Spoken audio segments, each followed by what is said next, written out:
ढेर सारी शुभकामना।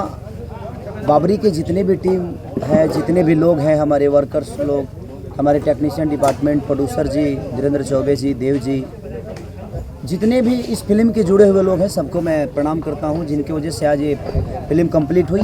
और मेरे पब्लिक को मकर संक्रांति की ढेर सारी शुभकामना। हैप्पी न्यू ईयर, जिनसे मैं बात नहीं कर पाया उनके लिए।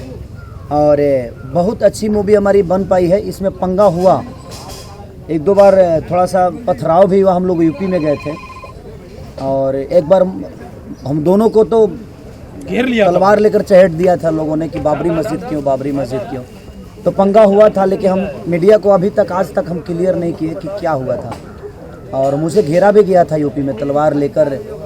अब मैं ये नहीं बताऊंगा किस ग्रुप के लोग घेरे थे, क्योंकि मुझे पता ही नहीं था कि कौन मुझे मारना चाहता है। तो बहुत सारी चीज़ें प्रॉब्लम हुई, हम दोनों पे पथराव भी हुआ। हम एक बार, हमारा गाड़ी का शीशा भी टूट गया था। ये गलीमत था कि उस दिन मैं अपनी गाड़ी लेकर नहीं गया था, सर की गाड़ी थी, तो इसलिए मेरा गाड़ी बच गया, सर के ही ऊपर आया। तो उस दिन पथराव और लगातार 2 दिन शूटिंग हम लोग को किया नहीं दिया गया बाबरी मस्जिद की वजह से कि नाम ऐसा क्यों है। बहुत सारी चीज़ें हुई, प्रॉब्लम हुई वहाँ पे यूपी में। इसके वजह से हम लोग कुछ शूटिंग को यहाँ पे शिफ्ट किए। एक दंगा करना था तो एक दंगा हम वहाँ पे किए, दूसरा दंगा हमको यहाँ करना पड़ेगा। दंगा में बहुत सारा, 1-2 लोग जख्मी भी हो गए थे। बहुत सारा चीज़ हुआ जिसमें जानबूझ के वो चीज़ किया गया, पता नहीं कौन किया, कैसे किया। बाबरी नाम क्यों रखे हो, ये रखे हो, वो रखे हो, इस टाइप से मैसेज भी बहुत सारी चीज़ें आई, गंदा गाली गलौज बहुत कुछ हुआ। लेकिन अंत में हमारी फिल्म सफल हुई और हम एक अच्छी फिल्म बनाने में सफलता हासिल किए। वो कहीं ना कहीं हमारे टेक्नीशियन, हमारे गार्जियन है, मैं इनको बाप मानता हूँ और ये बेटे की तरह मानते भी हैं मुझे। बहुत सारा प्यार मिलता है इनसे मुझे। तो एक अच्छी मूवी बनाने में सबसे ज़्यादा योगदान इनका है, क्योंकि इनका एक विश्वास है हम लोगों से। और जिस तरह एक बेटे के ऊपर एक बाप का विश्वास होता है, उसी तरह ये हम लोगों पे विश्वास किए। और इनके पैसे जहाँ भी लगे, अच्छे जगह लगे, ज़रूरत जिस चीज़ की थी वो चीज़ इन्होंने दिया। और बहुत सारा खर्चा किया, करीब मैं क्या बताऊं कि ये जब पैसा चेक काटते थे तो खुद हम लोग को लगता कितना पैसा लगता है, लेकिन नहीं, वो ज़रूरत थी। ये फिल्मी आदमी नहीं है, ये दिल से जुड़े और मिट्टी से जुड़े हुए हैं, तो चीज़ों को बहुत अच्छी तरह से समझते हैं कि नहीं, अगर हम घर में सिर्फ रोटी से हमारी काम नहीं चलती, उसके साथ सब्जी चाहिए, उसके साथ हमें चटनी भी चाहिए, चोखा भी चाहिए, दाल भी चाहिए, बहुत सारी चीज़। तो जो चीज़ें ज़रूरत फिल्म की थी, इन्होंने टाइम से हम लोग को दिया और हम लोगों ने एक अच्छी मूवी बनाने में हमारी सफलता हासिल हुई। और मैं आशा नहीं, विश्वास करता हूँ कि बाबरी मस्जिद एक ऐसी फिल्म है कि शायद जब वो रिलीज होगी तो लोगों को एक अच्छा संदेश मिलेगा, जिसकी वजह से हम लोग काफ़ी तनाव में रहे। जब यूपी में गए थे तो बहुत सारा चीज़ें, डेली हम लोग को होटल पे गाली गलौज हो जाता था। डेली 10-12 लड़के आते थे, गाली देके चले जाते थे, तुम बाबरी क्यों बना रहे हो, ये कर रहे हो, करो। तो पंगा हुआ था, ये भी मैं आज तक किसी से शेयर नहीं किया था, लेकिन आज फिल्म ख़त्म हो गई इसलिए मैंने शेयर किया। तो बहुत सारी चीज़ें हुई। और हमारी जो को एक्टर काजल राघवानी है, इनकी टाइमिंग बहुत अच्छी है कि हाँ, ये टाइम पे आती हैं, टाइम पे काम करके जाती हैं। और वन टेक आर्टिस्ट भी हैं, अच्छी एक्ट्रेस हैं, तो इन्होंने हम लोग को कभी परेशान नहीं किया।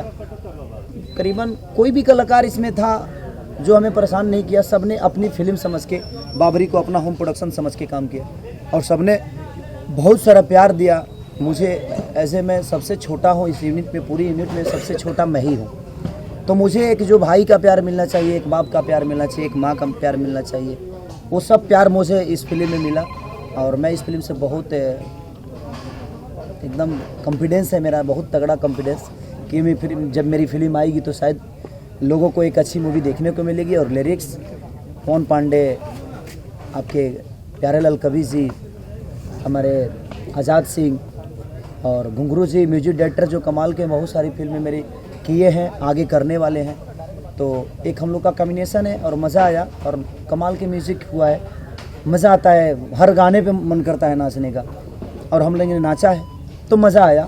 सब मिला के इस टीम से, इस बाबरी से जितने जुड़ी हुई, बाबरी से तो बाबरी और राम मंदिर से तो पूरी हमारी इंडिया जुड़ी हुई है, लेकिन उस नाम को मैं कह रहा हूँ कि इस बाबरी से जितने लोग जुड़े हुए हैं उनको मेरी तरफ से दिल से थैंक यू।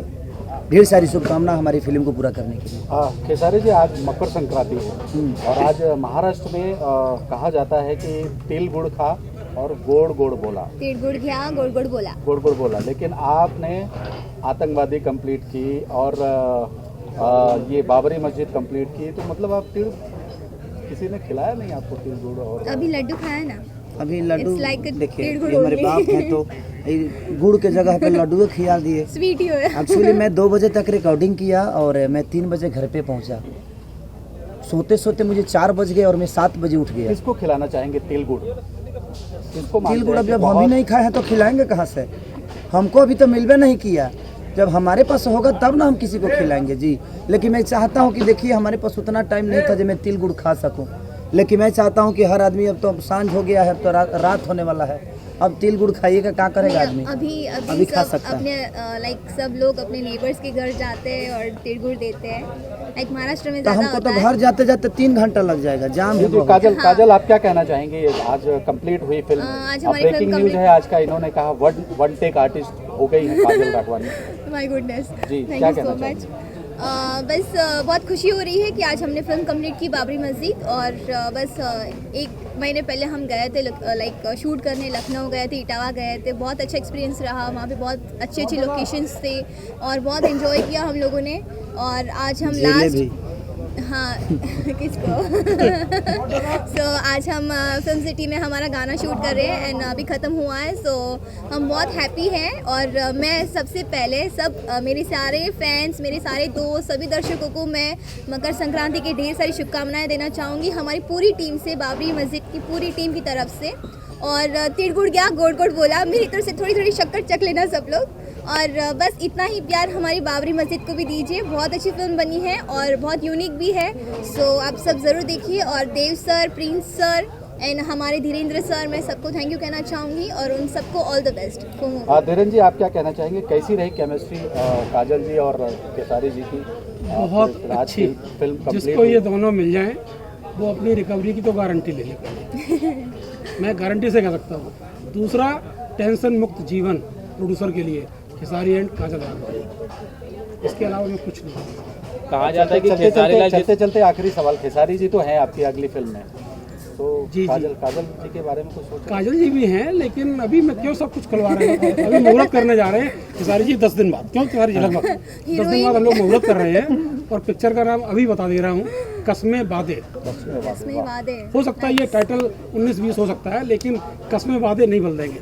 चलिए खेसारी जी, आखिरी सवाल चलते चलते क्या कहना चाहेंगे? मकर संक्रांति है आज, और किसको तिल गुड़ खिलाना चाहेंगे अपने? आपका कौन है विरोधी जिसको गुड़ तिल खिलाना चाहेंगे? देखिए, एक कलाकार का विरोधी कोई होता ही नहीं है।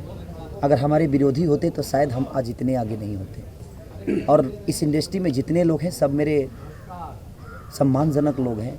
जो भी इस इंडस्ट्री से जुड़े हैं, जो भी हीरो हैं, जो भी हीरोइनें हैं, सब लोग मुझे प्यार करते हैं और मुझे किसी से कोई शिकवा नहीं है और ना ही मेरा कोई दुश्मन है। आज अगर कोई मेरा दुश्मन होता तो शायद मैं आज इस आपके सामने बैठकर कुछ कहने की औकात नहीं होती मेरी। तो सब लोग मुझे प्यार करते हैं, सब लोग मुझे चाहते हैं। इसलिए मैं चाहूँगा कि हर आदमी गुड़ और तिल खा के और मीठा मीठा बोले और सबको प्यार ऐसे ही करते रहे जिस तरह मुझे करता है। सर, आखिरी सवाल चलते चलते, बीएसएफ का जवान जो वीडियो वायरल हुआ है उसके बारे में क्या कहना चाहेंगे? और जो इसके पीछे जिनका हाथ है उनके लिए क्या संदेश देना चाहेंगे? देखिए, सबसे बड़ी चीज़ कि आज हमारे देश की फौजी है, क्योंकि मैं भी एक फौजी रह चुका हूँ। हम कितने कष्टों में अपने जीवन को रखते हैं उस सीमा पे, शायद एक घर में रहने वाला इंसान महसूस नहीं कर सकता। चाहे वो नेता हो या एक आम इंसान हो, चाहे वो स्टार हो। हमें जो सुख सुविधा मिल जाती है वो अपने परिवार के सुख सुविधा के लिए उस बर्फ़ में, और वो सिर्फ अपने परिवार के लिए ही नहीं उस बर्फ़ में रहता है, पूरी इंडिया की सेवा करने के लिए वो इंसान बर्फ़ में रहता है, पहाड़ पे रहता है, वादियों में रहता है, कष्ट में रहता है। तो इंडिया के उन करोड़ों लोगों को वो व्यवस्था नहीं मिलनी चाहिए जितनी हमारे सैनिकों को मिलनी चाहिए।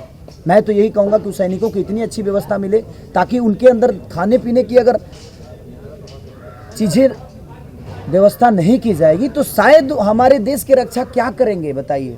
जब वो अच्छे से खा नहीं पाएंगे, अच्छे से सो नहीं पाएंगे, अच्छे से उनकी ट्रीटमेंट नहीं होगी तो हमारे देश के लिए वो क्या लड़ेंगे? कमज़ोर आदमी देश के लिए लड़ाई थोड़ी कर सकता है।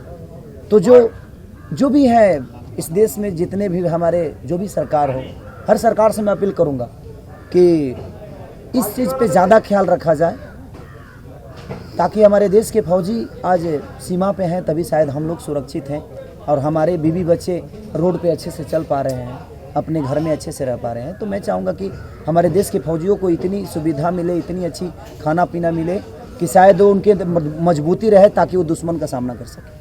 काजल जी, चलते चलते आपसे आखिरी सवाल ओम बाबा को लेके। ओम बाबा। क्या कहना चाहोगे? आप एक महिला हो, किसी महिला का वो जी। सारे लोग जानते हैं और अगर वो गुरुजी मानते हैं लाइक सब उनको, तो गुरु के नाम पे लाइक सीरियसली बताओ तो धब्बा है वो, बिकॉज गुरु ऐसे नहीं होते हैं, मैं क्लियर बोलूँगी। सो ऐसे हरकतें उन्होंने की हैं, बहुत उनके 10 लाख से ज़्यादा फॉलोअर है, कल आपके घर का घेराव भी कर सकते हैं। कोई इशू नहीं है बट जो सत्य है वो है। लेकिन इनका घर का पता चलेगा तब ना यही कहाँ रहती हैं। आप बताइए कहाँ रहते हैं? सर हम कहाँ के बता दें पुलिस, जब हमको खुदे पता नहीं है कि कहाँ रहती हैं। कहाँ रहती है काजल जी, बताइए। मैं घर में रहती हूँ घर कहाँ पे है? मेरे घर बहुत सारे हैं, मैं हर जगह जाती हूँ, मैं शूटिंग करती हूँ, हर एक मेरा घर ही है। सो हम जहाँ जाते हैं हम एक महीना रहते हैं, सो घर ही समझ के रहते हैं। मैं कभी कभी चलो घर चलना है ऐसे ही बोलती हूँ डायरेक्ट। सो ओम बाबा को लेके अगर हम बात कर रहे हैं, सो जो अच्छा मैं समझ, सॉरी, जो ये ओम बाबा है कौन? ओम बाबा बिग बॉस में है, बिग बॉस में जो बहुत चीप हरकतें करते हैं लड़कियों के लिए, बहुत गंदा थप्पड़ सोचते भी हैं, मारा है, बोलते साइकिल हैं। चोर थे, साइकिल चोर थे। ओके, एक्चुअली मैं उनको जानता नहीं ना, इसीलिए मैं कंफ्यूज था कि ओम बाबा आखिर है कौन। या और हमारी इंडस्ट्री की हमारी टाइम टॉप नहीं मिलता ना एक्ट्रेस TV मोनालिसा गई है वहाँ पे, उन्होंने बहुत उनको झेला है। सो हमारी है वो, हमारी दोस्त है, तो बुरा लगता है कि उसको इतना टॉर्चर कर रहे, सारी चीज़ें उन्होंने बहुत गंदा बोला है और सारी लड़कियाँ उनसे परेशान है। सो वो, और मेरे फेवरेट सलमान खान को वो बोलते कि मैं थप्पड़ मारूंगा तुम जान ले लो, ऐसा फोन कर रहा है। बट वो गुरु के नाम पे धब्बा है, उनको किसने गुरु बनाया भगवान जाने, बट पता नहीं। इंडिया में इसी की तो छूट है जो कुछ भी इंसान कर सकता है। धीरेन्द्र जी क्या